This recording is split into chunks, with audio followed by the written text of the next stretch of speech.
मित्रांनो, लपंडाव या मालिकेत खऱ्या तेजस्विनीची कामत घरात एंट्री होणार आहे आणि पहिल्याच दिवशी सखीला तिच्यावर डाऊट येतो.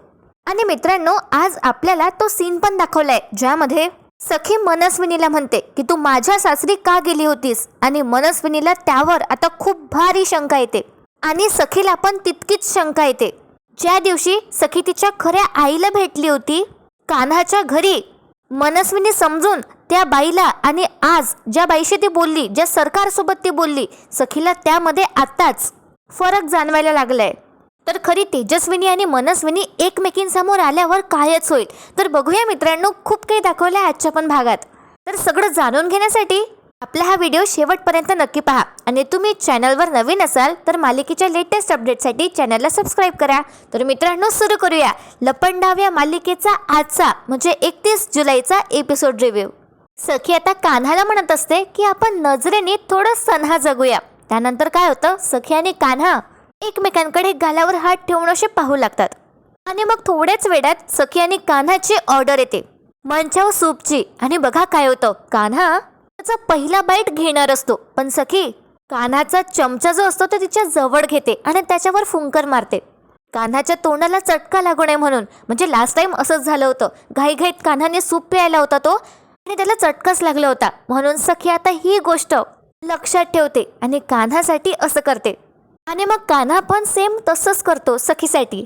आता दोघेही एकमेकांची खूप मस्त प्रकारे अशी काळजी घेऊ लागतात. कान्हा सखीचं तोंड वगैरे पुसून देतो, तिच्या गालावर सूप लागलं असतो म्हणून. आणि मग दोघेही परत एकमेकांमध्ये हरवून जातात. पुढे आता सखी कान्हाकडून प्रॉमिस पण घेणार आहे. पण त्याआधी इथे आता सीन शिफ्ट होतो. आता परशू, गौतम आणि मीनाक्षी गौतमच्या खोलीत असतात. तिथे बाजूलाच कुल्फी बसली असते आणि ती विठ्ठलाचं चित्र काढत असते. तर आता काय होतं, मीनाक्षीने जे सकाळी बघितलं होतं तिथे सगळं परशू आणि गौतमला सांगत असते. आणि ती म्हणते, मी आज सकाळी बघितलं, सरकार चक्क त्या कचऱ्याच्या डब्यात हात टाकत होती. तर आता परशू काका गौतमला म्हणतात, गौतम हे नक्कीच काहीतरी वेगळे आहे. तर आता गौतम काका म्हणतात, म्हणजे याचाच अर्थ ते पेपर्स साधे सुधे नसणार. तर आता परशू म्हणतो, गौतम आपण जसं तिच्यासोबत लपंडाव खेळतोय तसंच ती सुद्धा आपल्यासोबत खेळत असेल का रे. त्यावर आता मीनाक्षी म्हणते, हो ना, आपल्याला आता जरा सजग राहावं लागेल असं वाटतंय. आता गौतम त्याच्या मनातलं सांगतो. तो म्हणतो, मी काय म्हणतोय, आपण देवघरात जे रिपोर्ट्स लपवले आहेत ते काढून आपण दुसऱ्या जागी लपवले तर. त्यावर आता परशू म्हणतो, काहीच हरकत नाही आहे, पण मित्रांनो तिथे कुल्फी असते आणि कदाचित ती सगळं ऐकत असते ड्रॉइंग करताना. पण आता मीनाक्षी म्हणते की नाही नाही नको, मी तिचा हात धरला त्यावरून ती आपल्यावर संशय घेऊ शकते, आपल्यावर ती लक्ष ठेवू शकते. त्यामुळे आता तरी जे जिथे आहे ना ते तिथेच राहू द्यात. आणि तितक्यात काय होतं, कुल्फी आता धावत येते आणि तिच्या बाबांना म्हणते, बाबा बघा ना कसं काढलं मी चित्र. तर आता गौतम त्या ड्रॉइंगकडे बघू लागतो. तर सुंदर असं विठ्ठलाचं चित्र आपल्या कुल्फीने काढलं असतं. कुल्फी म्हणते, बाबा आता आषाढी एकादशी येणार आहे ना, आमच्या शाळेत एकीने दिंडी असते आणि त्यात मी विठ्ठल बनणार आहे. आणि मस्तपैकी कुल्फी अशी कमरेवरती हात ठेवते आणि म्हणते, हे बघा अशी. आणि मित्रांनो, आषाढी एकादशीच्या दिवशीच तेजस्विनीची एंट्री होणार आहे कामत घरात. तर असं आता गौतम खूप कौतुकाने आपल्या मुलीकडे बघतो. परशू आणि मीनाक्षी पण बघतात. तर आता गौतम काका कुल्फीचा लाड करतात आणि म्हणतात, तू दिसतेसच गोड, अगदी विठ्ठलासारखी. तर आता मीनाक्षी कुल्फीला म्हणते, बरं कुल्फी, आता ते जे तू चित्र काढलंय त्यामध्ये आता रंगून पण ते पूर्ण कर. कुल्फी म्हणते, हो. आणि आता काय होतं, परशू काका हात जोडतात आणि म्हणतात, विठ्ठला ते प्रॉपर्टी पेपर्स कुठे आहेत ना ते सापडू देत. आता तरी प्रॉपर्टी पेपर्स लवकर सापडणार असं वाटतंय. असो इथे आता सीन शिफ्ट होतो आणि बघा काय होतं. आता खाऊन वगैरे झालं असतं सखी आणि कान्हाचं, आणि तिथे आता वेटर येतो बिल घेऊन. कान्हा आता बिल चेकच करणार असतो, तर सखी त्याच्या हातातली रिसिट घेऊन घेते आणि म्हणते, काय करतोय, बिल मी भरणार आहे. कान्हा म्हणतो, हो का. कान्हा आधी अहो म्हणतो, पण त्याच्या लक्षात येतं. मग तो लगेच म्हणतो, अगं कसं असतं ना, नवरा सोबत असताना जेव्हा बायको बिल पे करते तेव्हा त्यांचा संसार अजून सुरूच झाला नाहीये याचं ते लक्षण असतं. सखी म्हणते, ते मला काही माहिती नाही, आणि तसंही मला स्टेरिओटिपिकल असं काही करायचंच नाहीये. पण यापुढे आपण जेव्हा जेव्हा छान असं बाहेर येऊ काहीतरी खायला, तेव्हा मी बिल पे करेल, कळलं ना. कान्हा म्हणतो, हो हो कळलं. कान्हा आता त्याच्या बायकोसमोर कुठे जाणार. असो आता सखी म्हणते, विषय जर संसाराचा असेल तर आपला संसार सुरूच आहे, आणि बघा मित्रांनो, सखी आता कान्हाला म्हणते आपल्या संसाराचा पहिला नियम. कान्हा आता ऐकतो. सखी म्हणते यापुढे आपण सगळ्या गोष्टी एकमेकांसोबत शेअर करायच्यात. नो मोर लपंडाव. सखी कान्हाकडून प्रॉमिस पण घेणार असते. सखी तिचा हात समोर करते आणि म्हणते प्रॉमिस. पण आता कान्हा त्याच्या मनात म्हणतो सखी अगं खूप अवघड गोष्ट मागतेस तू. अजून पण एक मोठं सिक्रेट मी तुझ्यापासून लपवलंय आणि अजून काही दिवस तरी तुझ्यासोबत मला हा लपंडाव सुरू ठेवावा लागेल. तर आता सखी कान्हाला म्हणते ओ मिस्टर कुठे हरवलात. सखीला आता थोडं शंका येते आणि ती म्हणते अजूनही तू लपंडाव खेळतोयस का. सखीला जरा टेन्शन येतं. तर बघा आता कान्हा काय करतो. कान्हा आता हसतो आणि म्हणतो नाही. सखी म्हणते मग दे ना वचन. तर बघा मित्रांनो, कान्हा त्याचा डावा हात सखीच्या हातावर ठेवतो आणि कान्हा त्याच्या मनात म्हणतो आज मी तुला वचन देतोय पण ते डाव्या हाताने. डाव्या हाताने दिलेलं वचन खरं नसतं असं म्हणतात. सॉरी सखी, एकदा हे सगळं क्लिअर होऊ दे मग शपथ तुझ्यासोबत कुठलाच लपंडाव खेळणार नाही. कान्हाच्या मनात हे सगळं सुरू असतं आणि मग कान्हा सखीला म्हणतो प्रॉमिस त्याचा डावा हात ठेवून. पण सखीच्या लक्षात येतं. सखी म्हणते कबीर वचन उजव्या हाताने द्यायचं असतं.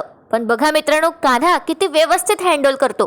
कान्हा आता सखीला म्हणतो मी डाव्या हाताने हे वचन देतोय की मी कुठलाही लपंडाव खेळत नाहीये. आणि त्यानंतर कान्हा त्याचा डावा हात काढून त्याचा उजवा हात सखीच्या हातावर ठेवतो आणि म्हणतो उजव्या हाताने मी हे वचन देतोय मी आयुष्यभर तुझ्यावर प्रेम करत राहील. आता इथे सखीचा विश्वास बसतो. डावा हात उजवा हात याकडे आता ती लक्ष देत नाही. तिच्यासाठी कान्हाचं हे प्रॉमिस खूप महत्वाचं असतं. सखीचा पुन्हा एकदा विश्वासघात होईल तेव्हा काय माहिती काय होणार. असो आता बघा काय होतं. सखी आणि कान्हाचे हात एकमेकांच्या हातात असतात आणि दोघेही एकमेकांकडे पाहू लागतात. आता त्यांचं नव्याने नातं सुरू झालंय आणि इथे आता सीन शिफ्ट होतो. तेजस्विनी तिच्या खऱ्या रूपात येणार आहे. तिची सिंपल साडी तिची वेणी वगैरे. तर त्याआधी कान्हाला फोन करतात आणि म्हणतात कबीर तू जे म्हणालास ते मी करेलच पण हे सगळं तू म्हणतोयस म्हणून सहजासहजी होईल का. आता यांचं डिस्कशन सुरू असतं. कान्हा आणि सखी घरी आले असतात आणि हा दुसरा दिवस असतो. तर मित्रांनो, कान्हा एकटाच हॉलमध्ये असतो आणि तो सोबत बोलत असतो. आणि आता तो सीन येणार आहे जेव्हा ही मनस्विनी देवदत्तचं नाव ऐकून घेते. तर कान्हाला म्हणत असतात काही गडबड झाली तर कसं करायचं. त्यावर कान्हा म्हणतो काहीही होणार नाहीये.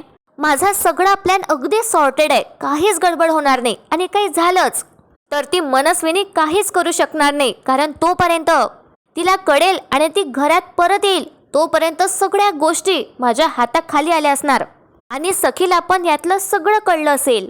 तुम्ही त्याची काळजी करू नका. तुम्ही फक्त त्या मनस्विनीला तिथे अडकून ठेवण्याचं बघा. त्यावर आता कान्हाला फोनवरच म्हणतात माझं काम तर मी करेलच पण जोवर हे डोळ्यासमोर होताना दिसत नाही तोवर मी निश्चिंत होणार नाही. कारण याआधी बऱ्याचदा तुझा बोलाचा कडी बोलाचा भात मी बघितलाच आहे. त्यामुळे कबीर लक्षात ठेव देवदत्ताच्या अस्थी विसर्जनाची वाट बघतायत. तू आता जे म्हणालास ते खरं करून दाखव. कान्हा म्हणतो हो करेल. शब्द आहे हा कबीर देवदत्त किर्लोस्करचा.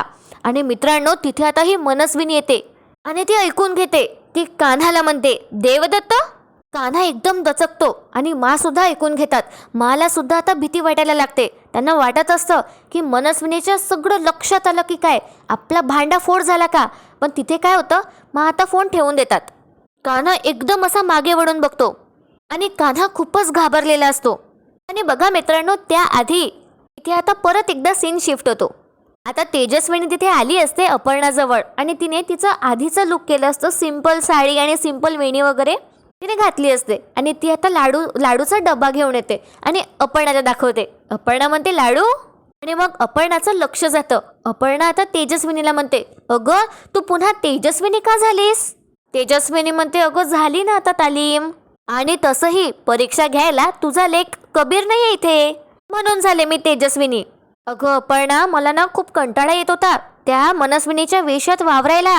माझे कुसमट होते ग. आणि हो तिथे गेल्यावर सुद्धा मी दिवसभर मनस्विनी बनून राहणार नाहीये. कोणी नसताना मी बाई तेजस्विनीच होईल असं आता ही तेजस्विनी म्हणते. त्यावर अपर्णा म्हणते अगं हो पण तू जे काही करशील ते जपून कर. कबीरने यासाठी खूप कष्ट घेतले ग. खूप प्लॅनिंग करून तो इथपर्यंत पोचला.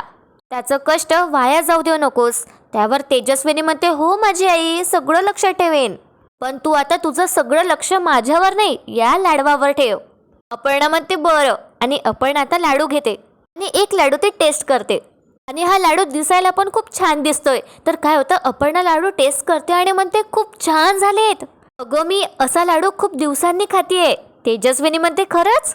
आणि तेजस्विनी आता अपर्णाला सांगते, तुला माहिती आहे का राघव, जेव्हा सेमिनारला जायचे ना तेव्हा मी असंच हट्टाने मी त्यांच्यासाठी लाडू करायची आणि त्यांच्यासोबत पाठवायची. आणि पुढे आता तेजस्विनी रिव्हील करते आणि सांगते, त्याला 2 कारणे होती म्हणा. पहिलं म्हणजे राघव 2 दिवस माझ्यापासून दूर राहणं, म्हणून मी त्यांना लाडू द्यायचे, कारण लाडवाच्या निमित्ताने मी त्यांच्या सोबत आहे असं त्यांना वाटेल. आणि दुसरं कारण म्हणजे, आणि तेजस्विनी त्याआधी म्हणते शिबाई, दुसरं कारण जरा अल्लडच होतं. जे मी केलेले लाडू खाताना त्यांचे कलिग्स राघवला म्हणतील, किती सुगरण बायको आहे तुमची. आणि हे ऐकून राघव माझं भरभरून कौतुक करतील. आणि त्यानंतर तिथे त्या फिमेल चेअरमॅन असतात ना, त्यांना असं वाटेल की आमच्या राघव सरांचं लग्न झालंय, त्यामुळे आता हँडसम सरांसाठी काहीच चान्स नाही. त्यावर आता अपर्णा हसतेच आणि म्हणते, किती भोळी होतीस ग तू. पण आता तेजस्विनीच्या लक्षात येतं. तेजस्विनी थोडी सॅड होते आणि ती म्हणते, हो ना मी भोळी होते, म्हणूनच तर मनस्विनीने माझा घात केला. राघवला माझ्यापासून हिरावून घेतलं, माझं कुटुंब उद्ध्वस्त केलं, माझ्या सखीला माझ्यापासून इतकी वर्ष दूर ठेवलं. पण बघा मित्रांनो, अपर्णा आता मुद्दामच टॉपिक चेंज करते. तेजस्विनी सॅड झाली असते ना म्हणून. आणि अपर्णा म्हणते, ऐक ना, तू हे लाडू कसे केलेस, मला याची रेसिपी सांगशील ना ग.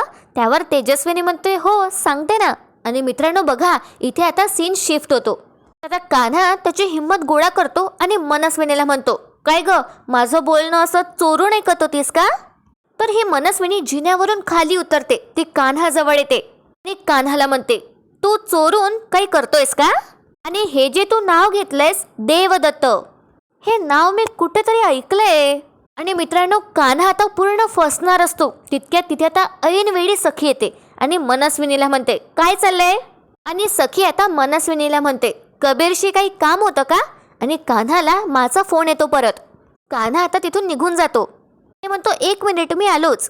तर सखी आता इथे मनस्विनीला म्हणते, कबीर पासून लांब राहायचं आणि यापुढे माझ्या सासरी जायचं नाही. आणि झालं मित्रांनो, आता मनस्विनीला चांगलाच डाऊट येतो. सखी म्हणते, कळलं ना. आणि कान्हा इथे बाहेर येतो माशी फोनवर बोलायला. मा विचारतात, काय ऐकलं रे तिने. कान्हा म्हणतो, नाही काही ऐकलं नाहीये, नशीब तिथे ऐनवेळी सखी आली आणि तिने सगळं सावरून घेतलं. त्यावर आता मा म्हणतात, तिचं कौतुक करायची काही गरज नाहीये, काल तिच्याचमुळे तुझा सगळा प्लॅन फसला असता. कान्हा विचारतो, कुठला प्लॅन. त्यावर आता मा सांगतात, काल ती इथे घरी आली होती. कान्हा म्हणतो, हो ते तिने मला सांगितलं. पण आता मा म्हणतात, मग ती त्या तेजस्विनीला भेटली हे सुद्धा तिने सांगितलं असेल. आता कान्हाला हे ऐकून धक्काच बसतो मित्रांनो. आणि आतमध्ये आता मनस्विनी सखीला म्हणते, व्हॉट, तुझ्या सासरी. मी कशाला जाऊ तुझ्या सासरी. सखी म्हणते, वा, इतक्यातच विसरली मनस्विनी. अगं काल तूच गेली होतीस ना तिथे, राजलक्ष्मी किर्लोस्करांना भेटायला आले असं म्हणाली होती. आता काय होतं, मनस्विनी विचारातच येते, ती विचारातच पडते. आणि त्यावर आता सखी म्हणते, कबीर आणि सखीने हे घर सोडून त्या घरात राहायला जावं हे सांगायला गेली नव्हतीस का तिथे. सखी आता कॉन्फिडंट असते. त्यावर आता मनस्विनी म्हणते, मी काय जाऊ. आणि इथे आता सीन शिफ्ट होतो आणि कान्हा त्याच्या माला म्हणतो, नशीब सखीने खऱ्या तेजस्विनीला ओळखलं नाही ते. त्यावर आता मा कान्हाला सावध करतात आणि म्हणतात, हो पण त्यावरून तुझ्या एक गोष्ट लक्षात येते का. आपण आपला लपंडाव कितीही हुशारीने खेळलो तरी सुद्धा समोरच्याला तो ओळखता येतो कधीही. त्यावर आता कान्हा हो असं म्हणतो आणि फोन ठेवतो आणि आतमध्ये जाऊन बघतो काय सुरू आहे ते.